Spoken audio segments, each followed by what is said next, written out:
Hi everyone and welcome to the new video. My name is Dimitri, I work as embedded software developer, and in this IoT series I will show how to connect your Python code to the physical world. In the previous part I explained how to use inputs and we were able to connect button and the motion sensors to the Raspberry Pi. Now we're ready to start to the real IoT.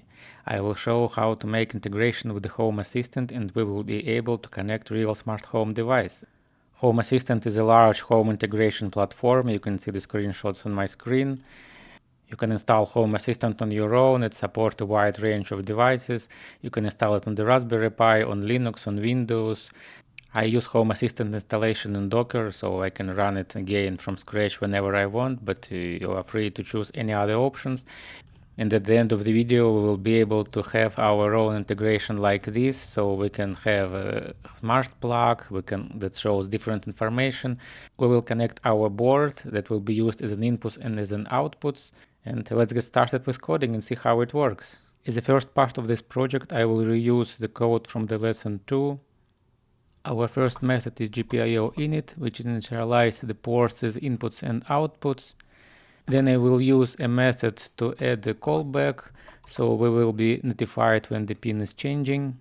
And the last method will be used to set the LEDs. It was discussed in the previous parts, so feel free to watch it if you missed it. The code is available in the description, or you can copy it from this video. I also want to introduce a useful library called termcolor that allows us to use logging in different colors. It's just more fun and more convenient. So as we can see, I can print a message in red or in green, and later we will see how it works.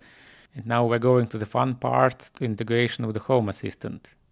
Home Assistant can use MQTT protocol to communicate with hardware in a very convenient way, and I will be using the library called MQTT Discoverable. First I will add these imports. We will be using a binary sensor for our button, so the message will be sent to Home Assistant, and we will be using a switch to get message from Home Assistant. The MQTT message itself is pretty long, but this library is doing all the job for us. First let's create a class button that will receive information from Home Assistant. As we can see, I specify MQTT settings. This is the IP address of my Home Assistant gateway. I'm not using authentication because it's a local device.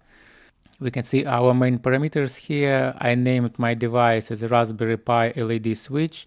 I assigned this device a unique ID. Now I'm adding the method run that will send information to the Home Assistant, and the initial state will be off. The next important method is a callback. When the callback will be triggered in the Home Assistant, we will get a notification, so we can set our LEDs on the board. This is all the code we need. When the app starts, it will inform the Home Assistant that this button exists, and when the user presses a button, we will set our LEDs. And we also need to notify the Home Assistant back that the switch state is changed, so it will appear in the Home Assistant as well. Now let's see how it works. As the last step, I need to run it in our main code. First I initialize GPIO, then I create a button.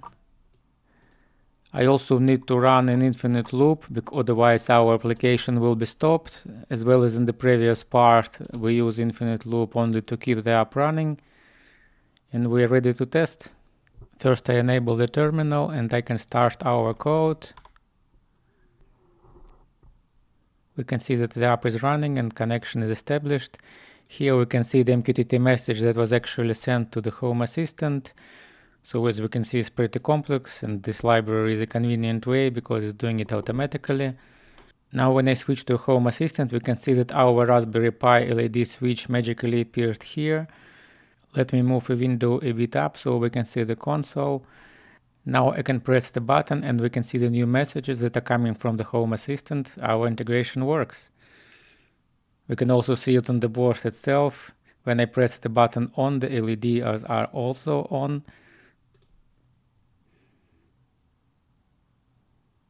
So this part works. Let's go forward. Now we created a class to blink the LED from a Home Assistant, and as a reminder, in the first part I showed how to use the LED strip, so technically you can combine them both and control the large LED from the Home Assistant.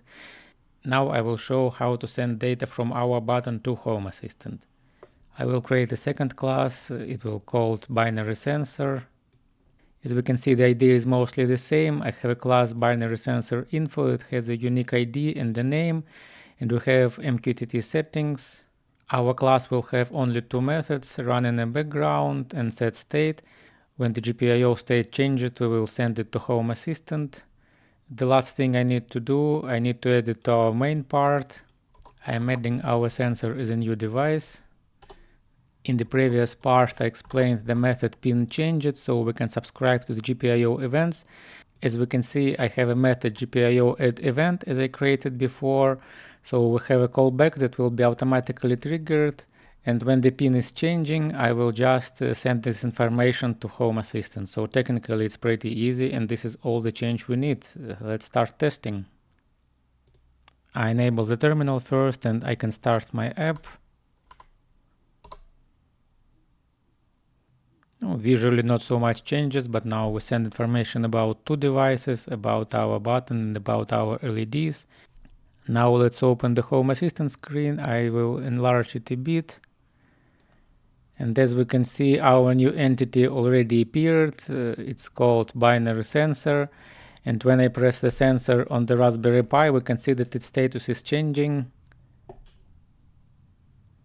As we can see, we can press button on the breadboard and the information is immediately sent to the Home Assistant. So this part also works. Let's go forward. Our app is running, and as a bonus point, I will show how to connect a TP-Link plug. What is good with Home Assistant that each sensor works individually, so technically we don't need any coding now. We only need to enable automation in the Home Assistant. And I will show how to connect a TP-Link smart plug. These plugs are pretty cheap. You can see the Amazon prices on the screen, and I will show how to connect this. First, I connected the smart plug to the Home Assistant.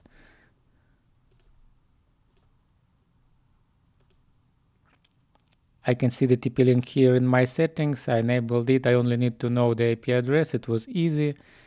As a reminder, I have a Raspberry Pi running, and as we can see, I press the button. This button state changes. And now I can add the automation so I can use this data to control my smart plug. A good thing that no coding is required. To do this, I go to Settings, Automations, and I create a new automation. First, I need to specify a trigger. Our trigger will be an entity. Here I need to find my entity. As we can see, a Raspberry Pi push button appeared here. As a trigger, I will use a state change from off to on. So when I push the button, our event will happen.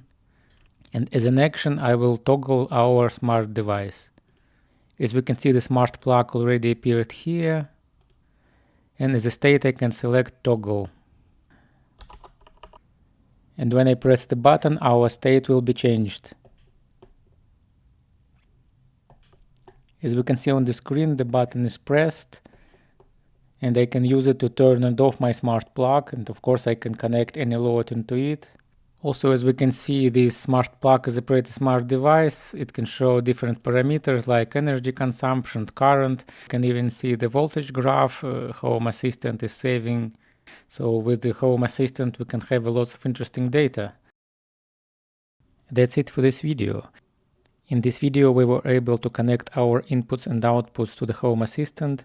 And we also connected the Home Assistant to the TP-Link smart plug. Thanks for watching. Press like and subscribe to see more content if you like it. In the next video we will return to hardware and I will show how to make measurements with the oscilloscope and how to use pulse width modulation. The full source code for this project is available on my Patreon page, so feel free to see it. This support also helps me to buy the hardware like this and make more videos and articles. Thanks for watching and see you next time.